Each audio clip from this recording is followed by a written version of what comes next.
Обычная ижемская семья. Валентина Хозяинова с дочерью Ариной разбирают старые бабушкины фотографии. И вот фото, казалось бы, непримечательное. Но с обратной стороны сухим текстом очень по-северному спокойно написано, в какой день трое из тех, что на фото, включая бабушкину подругу, погибли. У моей бабушки Колодежниковой Луизы Александровны есть стихотворение, которое она посвятила этой трагедии, в которой умерла ее подруга. И мне хотелось, как в память бабушки, наверное, чтобы все знали, не только хорошие моменты своей родины, но и трагические тоже. И я решила от этого стихотворения идти. Удалось только найти списки погибших и выживших.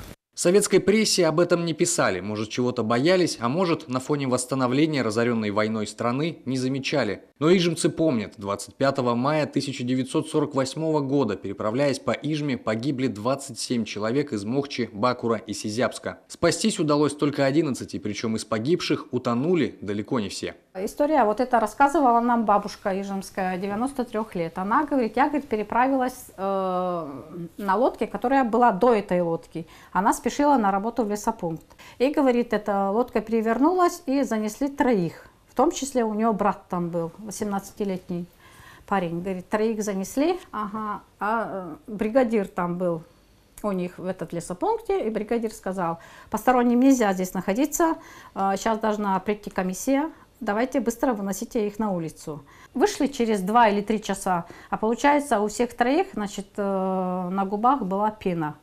Значит, они были живые, если бы им оказали какую-то помощь, они бы остались, может, и могли их бы спасти.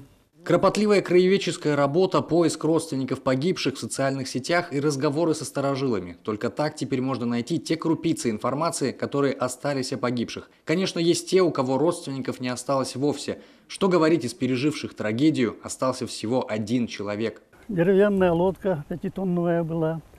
Вот мы переплавались вот с левого берега, 38 человек, это 8:30 утром. И через мгновение я смотрю, со стороны юго-запада, с Гама, идет какая-то узкая серая полоса. Что это такое? На тучу не похоже. Как это подошла нам полоса-то, 2 волны, и под ногами лодки нету. Вот я выбросился против течения. Правда, честно говоря, плавать-то не умел. Вот. А потом лодка перевернулась, я сбросился, через некоторое время лодка перевернулась вверх дном, и на днище лодки я забрался. Ну, причем после меня еще 5 там поднялись. Кстати, плавать после того дня он так и не научился. Вот он, Андрей Васильевич, в списке выживших в тот день, а список выше – некролог. Терентьевы, Артеевы, Каневы, Семяшкины, Чупровы, причем большинство – молодежь. Кто-то спешил на работу, кто-то на учебу в Ижемский зооветтехникум. Трудно поверить, но мост через бурную Северную реку появился ровно через половину столетия, аж в 98-м. Правда, не в мае, а в сентябре. Мы с товарищем это встречались, да никогда не вспоминали, как это было, что было, как будто это так должно и быть.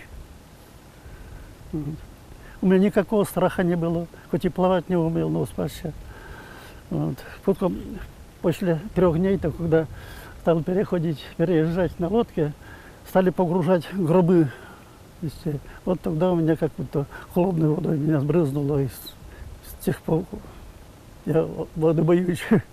В этом году исполнилось 70 лет с того черного дня. К этой дате в напоминание на берегу Ижмы установили памятник. Еще не все истории людей известны. Впереди много поисковой работы, а современников тех событий с годами становится только меньше. Тем не менее, память об этих людях сохранится. Краеведы, родственники и просто неравнодушные сельчане об этом позаботятся. Я думаю, что символизирует лодку.